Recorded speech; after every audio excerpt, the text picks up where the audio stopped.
Hi friends, you are most welcome in my YouTube channel Salman Sir Murali. Now we are going to study a new topic known as momentum. In previous video, we have learned about Newton's second law of motion. In Newton's second law of motion, says that when any object face an external force or unbalanced force, then the proceed acceleration. Generating acceleration is direct proportional to applying force and inverse proportional to mass of body. We find force is equal to m into a by Newton's second law. Here we are going to study a new topic, momentum. In the definition of momentum says that the multiple of mass of body. Student video pause करके definition note करिएगा. The multiple of mass of body and its velocity is known as momentum of body. Video pause करके definition note करिएगा.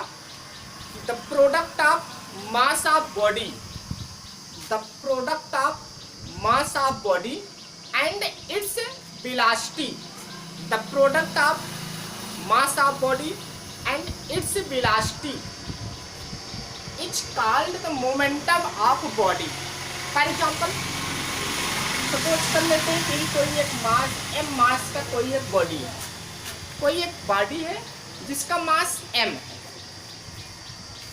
ये भी velocity से move कर रहा है, तो हमने डिफिनेशन में कहा कि the product of mass of body means m into product and its velocity means v known as momentum. Momentum is denoted by small p. It means P is equal to m into v. It is derived by Newton's second law. Here we know that the mass of body is a scalar quantity and the velocity is a vector quantity.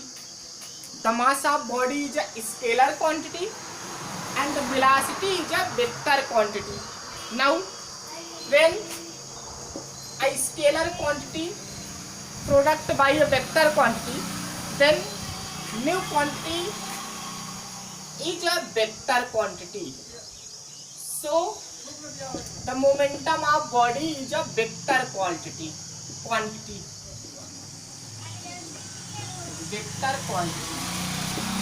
जब ये vector quantity हुई तो इसकी कुछ ना कुछ इसका direction होगा, और मोमेंटम का डायरेक्शन वेलोसिटी के डायरेक्शन में होता है.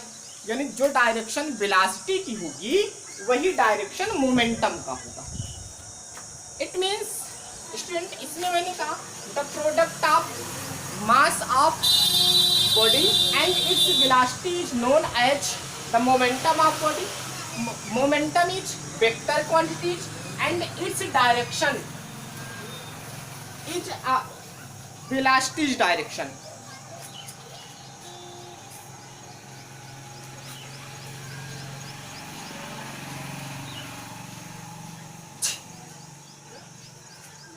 चलिए अब थोड़ा सा इसकी यूनिट देख लेते हैं.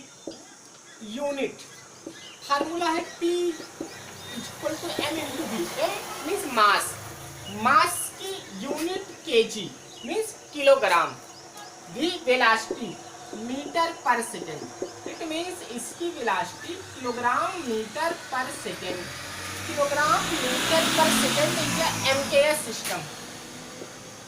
MKS सिस्टम में मोमेंटम की जो वेलोसिटी होती है किलोग्राम मीटर पर सेकेंड होती है. MKS सिस्टम में मोमेंटम की velocity kilogram metre per second. But अगर इसी को gram centimetre metre per second अगर डिनोट किया जाए तो ये CGS सिस्टम का हो जाएगा। CGS सिस्टम में इसकी यूनिट जो होती है ग्राम सेंटीमीटर पर सेकेंड होती है। अब थोड़ा सा अगर हम न्यूटन के सेकेंड लॉ की अगर बात करें,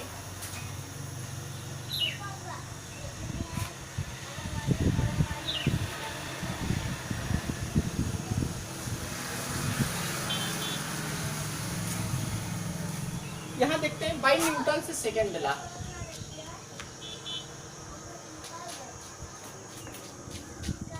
formula F is equal to M into A, F is equal to B know that M into A का फार्मूला होता है V minus U by T, यानी last velocity minus initial velocity by time. F is equal to M का अगर multiple कर दें तो MV minus MU by T. F is equal to MV, V for last velocity, the product of mass and last velocity is known as last momentum. If we represented last momentum by P2 minus M into U, U for initial velocity, the product of mass and initial velocity is known as initial momentum. Initial momentum presented P1 by T. F is equal to the difference of momentum, last momentum minus initial momentum. It means the difference of momentum. The difference of momentum is represented by del P upon T. F is equal to del P by T. It is also known as a Newton's second law. According to this formula, the rate of change of momentum, the rate of change of momentum of any body is equal to applying external force or unbalance force. यानी किसी भी body पर अगर कोई external force apply किया जाए या कोई अनबैलेंस फोर्स अप्लाई किया जाए तो अनबैलेंस फोर्स की मैग्नीट्यूड के इक्वल ही उसके मोमेंटम में चेंज आ जाएगी। इट मीन्स किसी भी बॉडी के, किसी भी ऑब्जेक्ट के मोमेंटम में के चेंज का रेट उस पर एक्ट करने वाला, अप्लाई होने वाला एक्सटर्नल फोर्स के इक्वल होता है। Thank you so much.